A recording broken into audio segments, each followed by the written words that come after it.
Telugu audio book ఛానల్కు స్వాగతం. అమరావతి కథలు. సత్యం శంకరమంచి. మళ్లీ మళ్లీ చెప్పుకునే కథ. ఎదురుగా పాలురాతి శిల్పం. ఎత్తు తలపాగాల వారు, నిలువెత్తు బల్లాల వారు, మంది మార్బలంతో యుద్ధ సన్నద్ధులే ఉన్నారు. మరో పక్క ఎర్రటి కిరీటాలతో, అపార సైన్యంతో కత్తులు జలిపిస్తున్న రాజులు, రారాజులు. అందరూ ఈ క్షణంలోనో మరో క్షణంలోనో రంగంలోకి దూకేట్లున్నారు. ఈ కసి, ఈ పగ, ఈ కావేశం అంతా బుద్ధ భగవానుని అస్థికల కోసం.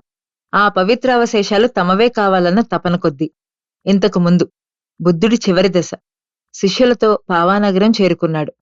అక్కడ చంద్రుడనే భక్తుడు స్వామికి కన్నీళ్లతో కాళ్లు కడిగి తన ఇంట భిక్ష ఆరగించమని వేడుకున్నాడు.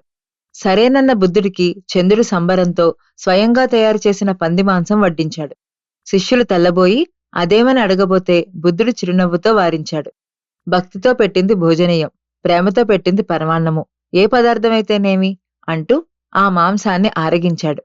చంద్రుడి జన్మ తరించిందన్నట్టు స్వామికి సాగిలపడి బుద్ధుడు వెళ్లిపోయాక మట్టిలో నిలిచిపోయిన స్వామి అడుగుల గుర్తుల్ని పదే పదే ముద్దాడి ఆ దుమ్ములో పొర్లాడాడు.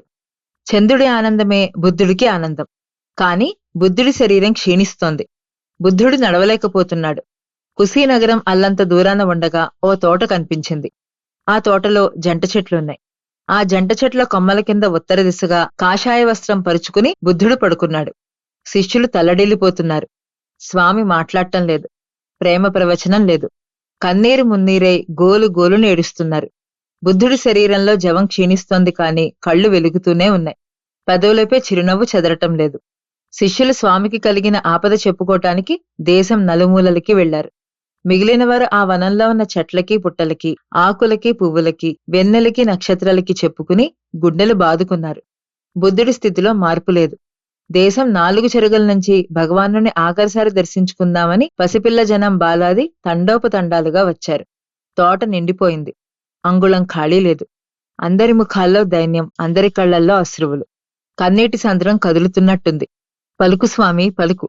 నీ ప్రవచనాలతో మా గుండెలో ప్రేమ నింపావే, నీ పలకరింపుతో మమ్మల్ని బుజ్జగించి నీలో కలుపుకున్నావే, నీ కంటి వెలుగుతో మా గుండె చీకట్లు చీల్చివేశావే, ఒక్కసారి అమృతమయంగా పలుకు తండ్రి, ఒక్కసారి నీ ప్రేమ వాక్కులతో మమ్మల్ని లాలించు తండ్రి అంటూ మోగగా మరపెట్టుకుంటున్నాయి కొన్ని లక్షల గుండెలు. బుద్ధుడి గొంతు విడలేదు.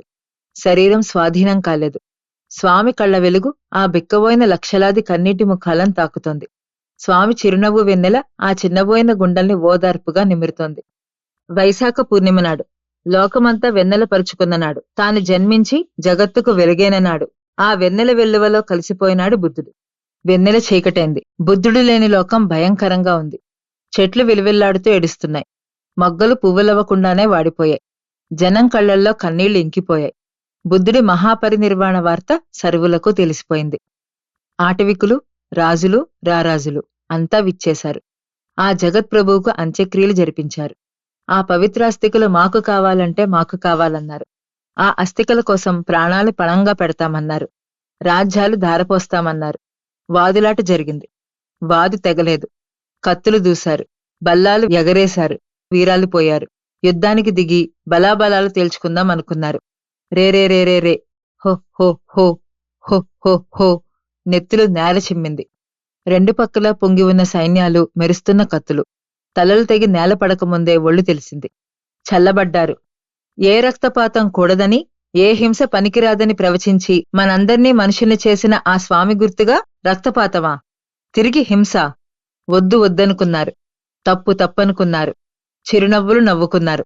పరస్పరం కౌగిలించుకున్నారు. స్వామి పవిత్రాస్తికల్ని సమానంగా పంచుకున్నారు. భక్తితో వారి వారి దేశాలకు తీసుకెళ్లారు. ఆ అస్థికలపైన స్తూపాలు కట్టారు. ఆ స్తూపాలపైన శిల్పాలు చెక్కారు.